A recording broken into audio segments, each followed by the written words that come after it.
to a food attainment in the building. Let's go, chef. All right.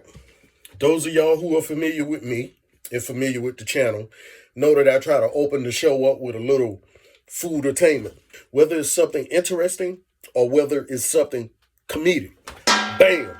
I got some Lysol here and some bleach here. All right. Now, let me give you the story behind this. All right. So one day I was in the office and, you know, we in the middle of something where the world is not the same right now. So you got to protect yourself with the proper PPE and everything when you're out there. My secret weapon, Lysol.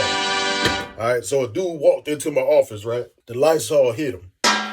He's like, oh, man, that just smells so good. Like a lot of people when they walk into the office be like, man, I just love the smell of Lysol. I didn't find out how many people were addicted to Lysol until I started spraying everything with Lysol. When they walk in and the ambience of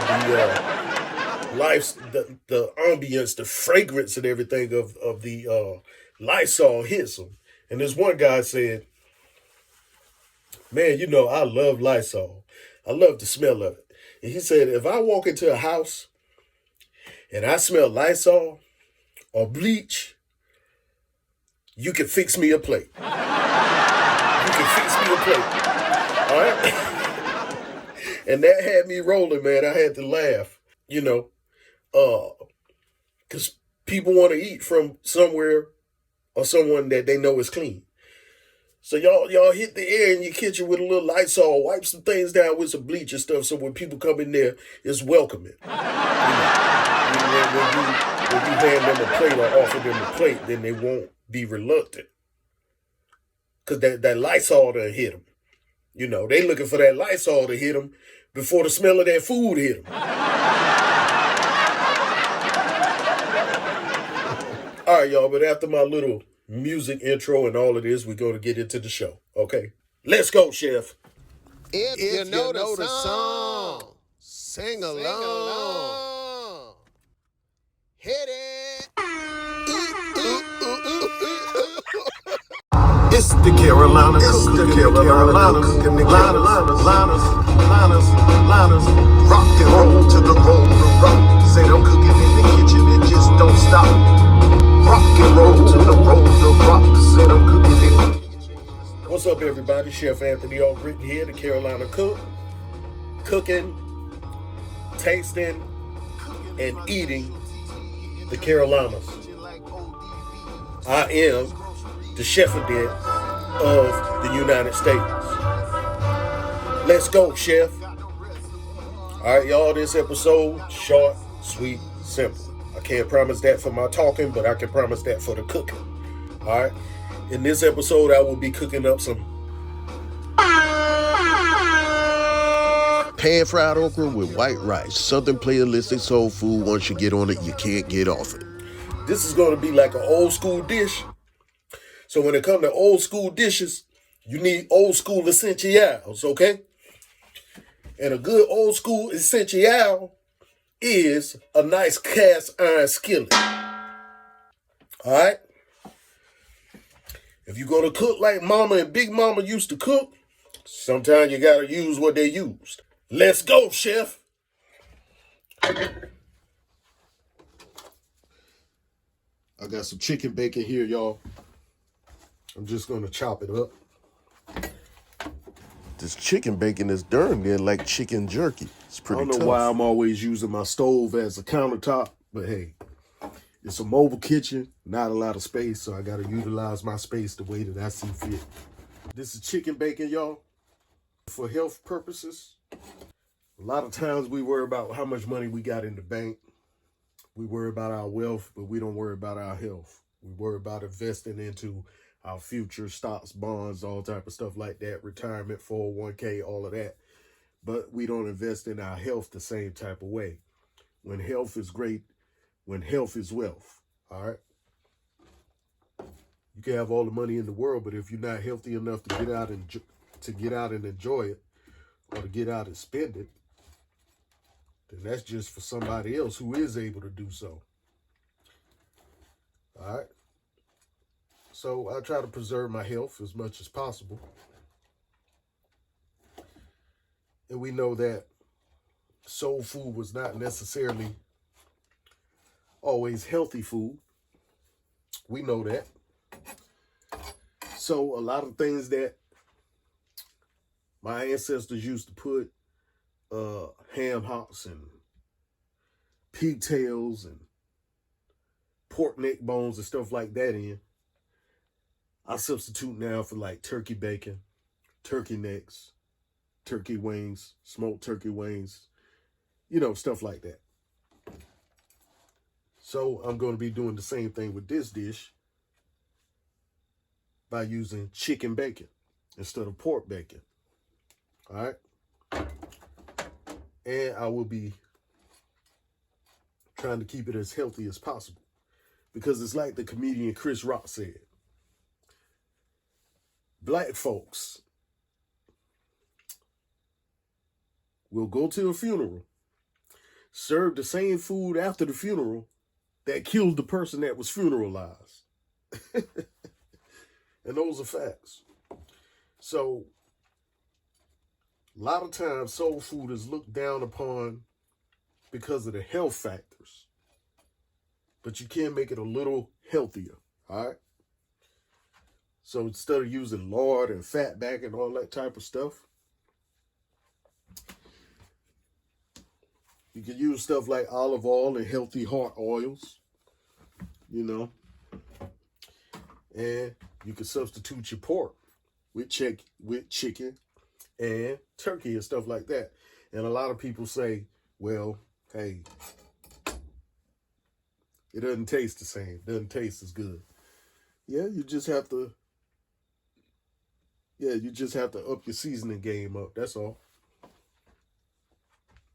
All right. So this dish is going to be quick and simple, y'all. Got my chopped onions here. Got my cut okra here. All right. And the seasonings I'm going to use, it's going to be simple.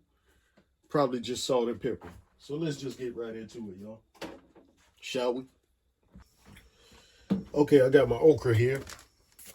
And what we're going to do is pan fry this okra. Pan frying and deep frying is two different things. Pan frying is when you're not necessarily coating it with a lot of batter like you would do if you deep fried it. Pan frying is simply just getting it nice and crisp. Getting a little crisp on it without a whole big coating on it. So what I'm going to do is hit it with a little bit of cornstarch. Not breaded it. Just hit it with a little cornstarch to give it a nice little crisp. And that's it. You can use all-purpose flour as well. Or you really don't have to use anything. You can just put them straight into the pan. All right, y'all, I'm going to add some olive oil to my cast iron skillet. Get that nice and warmed up. Then I'm going to add my chicken bacon to the pan. Got that little sizzle. And y'all believe it or not, that is smelling just like pork bacon, but it's not pork. I mean, it is what it is. Use what works for you. I'm not saying pork is totally unhealthy. A lot of times diet is not about what you eat, but how much you eat. Like if you do things in moderation, you should be okay. Just me at this point in time in my life, I choose not to eat pork at all. I'm ex-military. I did 15 years in the Army. I'm an Afghan war veteran as well. And overseas, on base, we had a good breakfast every morning. A buffet-style breakfast every morning. And you had your pork sauces, your pork bacon, and all of that every morning. And man, I would go to town on it. All right? And it caused my blood pressure to shoot up. So when I went to the military doctor on base,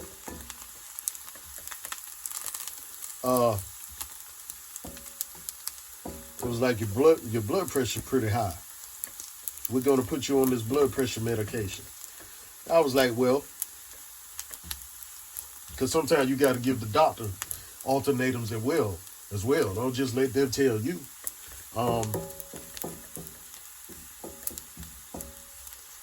So I was like, well, here's what I'll do.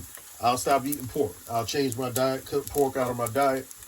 And if I come back after that and my blood pressure is high, then I'll take y'all medication. So what I did was cut the pork down, and by the time I went back to the doctor, they were amazed that my blood pressure was good. All right? And they asked me what I did. I said I just cut the pork out of my diet. And I relapsed a few times in life, but I got pretty sick after eating the pork because my body was cleansed from it. And once I reintroduced my body to it, I got sick when I relapsed. Yes, pork is a drug. I Got relapsed. back on those. I was missing those pork ribs and missing those pork chops and pigtails and all that. So I went hard. Got back on it. Got sick. Didn't feel right. My body wasn't receptive to it. So I got off of it. And been off of it. So it was just a health decision for me. No type of religious thing or nothing like that. All right, y'all, now I'm going to go ahead and add some onions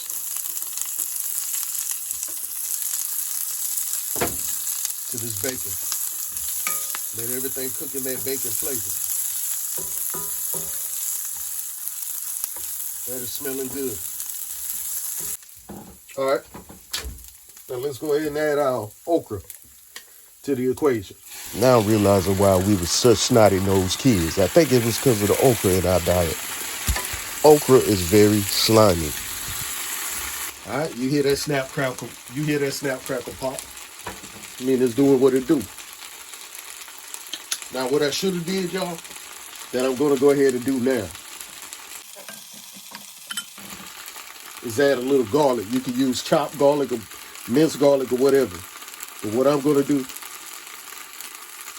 is add some garlic paste. I was out of chopped garlic, so garlic paste is the only thing I had to work with. All right, I know it's a little awkward, but I'm trying to make it work. Let's get some garlic flavor in there. Just going to let that go until it gets nice and crispy, y'all. Let's go, chef. Honestly, when it comes to fried okra, this is my favorite method right here versus deep frying. Deep frying okra, that's a little boring to me. But it's something about that pan sear. When you pan fry them, got that nice bacon and onion off in there. Man, there's something about it that's just a nice treat. That's the old school way right there, y'all. Now what I'm going to do is fry this up for about 20 minutes. You can get it to whatever consistency that you want, but I like mine a little crispy, a little bit almost on the burnt side. All right, and at this point, y'all, I'm going to go ahead and add some salt and some sneeze powder, which is black pepper. And this is my result, y'all, after about 20 minutes of cooking. All right, I'm going to stop it at this point, and there you have it. We're going to serve it up with some white rice. That crispy bacon is going to give it a nice texture and taste. And there you have it, y'all. Nice pan fried okra, bacon, garlic, onions, and rice. Chicken bacon, that is.